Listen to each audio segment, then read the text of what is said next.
Since the dawn of civilization, humankind has been locked in an ancient struggle, not against a visible enemy, but against the invisible boundaries of limitation.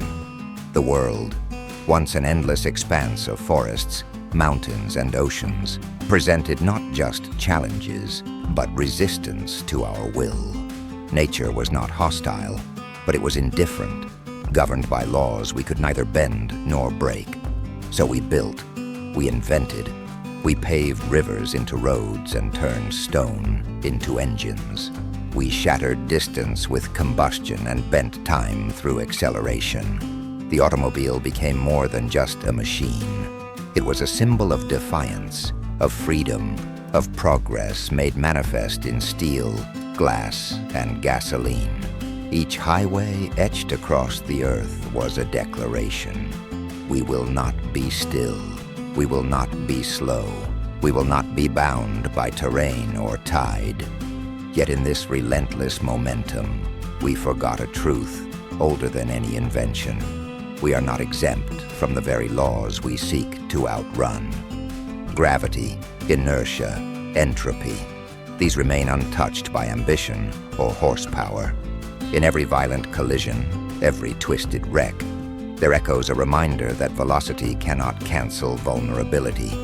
A fraction of a second, a misjudged angle, a moment of human error, and the illusion collapses. The machine that once granted power becomes a cradle of fragility. Metal folds like paper, glass shatters like trust, and in that suspended moment, when the tires lose grip, when the trajectory becomes a sentence rather than a choice, we meet a reckoning not just of physics, but of philosophy. What have we traded for this speed? What ancient instincts have we buried beneath our dashboards and digital displays? The road does not remember our intentions, only our outcomes.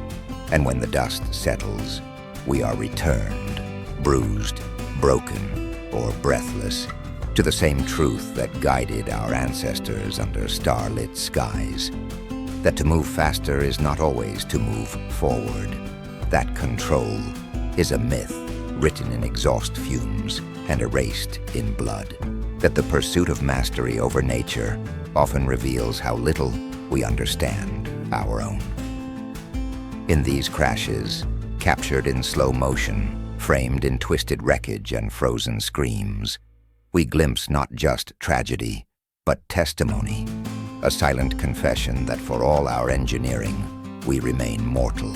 And perhaps that is the cruel irony of progress, that the faster we build, the more fragile we become. The road is not a path to freedom, but a mirror held up to our aspirations, our arrogance, and our limits. And somewhere, between ignition and impact, lies the story of what it means to be human, driven, daring, and devastatingly vulnerable.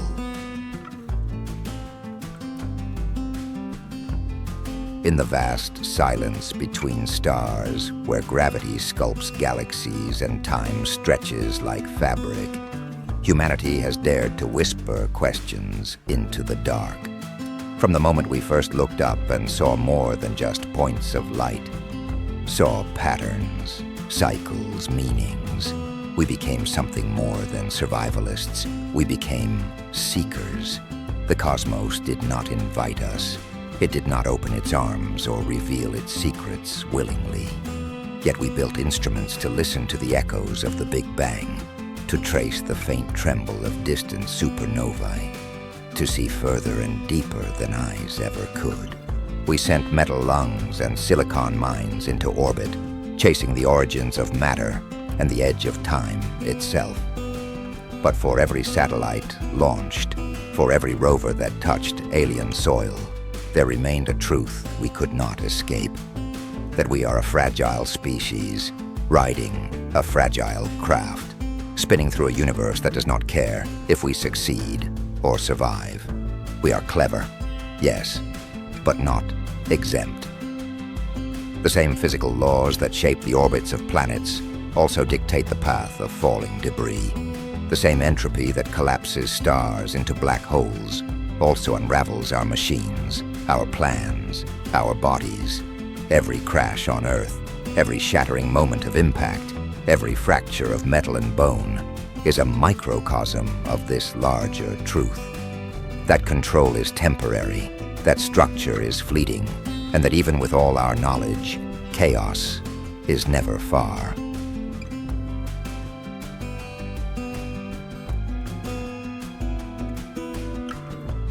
The road beneath us mimics the trajectory of spacecraft, linear until it isn't, predictable until it fails. We accelerate, not because we must, but because we believe speed is mastery. We test limits, not knowing if they are final.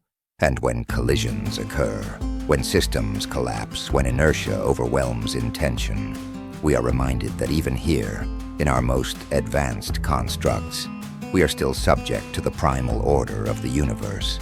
The cosmos is not cruel, but it is indifferent. It watches as we build, as we break, as we begin again. And in the wreckage, whether on an icy highway or in the vacuum beyond Mars, we find the same truth echoed back at us, that wonder is always entangled with risk, that discovery walks hand in hand with disaster, and that to explore is, in some fundamental sense, to crash into the unknown and rise from the debris, wiser and more aware of our place in the stars. In the hidden rhythms of the wild, beyond the concrete lines we've drawn on the earth, there is a world that moves without needing to be seen. It breathes in the whisper of leaves, in the footfalls of predators who hunt not out of cruelty, but necessity. Every blade of grass, every gust of wind, every heartbeat of a wolf beneath the moonlight belongs to an intricate choreography that predates our roads and cities. Nature is not silent. It speaks in storms, in droughts, in migrations that span oceans. It does not ask permission to reclaim what it lent us. And yet, we forget. We forget that the asphalt beneath our tires was once soil, teeming with unseen lives. That our engines echo through habitats whose balance we barely comprehend. Animals navigate not with maps, but with memory older than our history books, instincts wired by millennia of adaptation and survival. A salmon born in a river will find its way home from the vastness of the Pacific. A bird, weightless against gravity, will cross continents guided by nothing but stars and the pull of magnetic fields. They do not crash as we do, not because they are immune to failure, but because they move in harmony with the systems they belong to. We, on the other hand, build faster than we listen. We turn the wild into corridors of speed, into highways of haste, as if acceleration could replace understanding.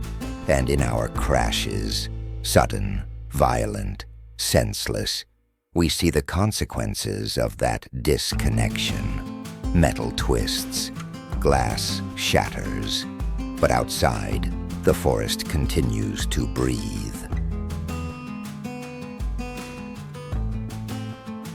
The fox waits patiently in the dark. The rain falls without judgment. Nature watches not with malice, but with indifference. A quiet reminder that it will outlast us, as it has outlasted every species that believed itself invincible. To crash is human, but to ignore the patterns of the earth, to forget the language of wind, claw, and root, is to drift ever further from the only home we've ever known. We are not outside of nature. We are of it, and in the stillness after impact, we are left with a choice: to return to its rhythm, or to vanish into our own noise. In the silence that follows the crash, the forest continues, unshaken, indifferent, eternal. Trees whisper in winds that have moved long before engines roared, and will long after they fall silent, while we forge metal, tame speed, and chase progress.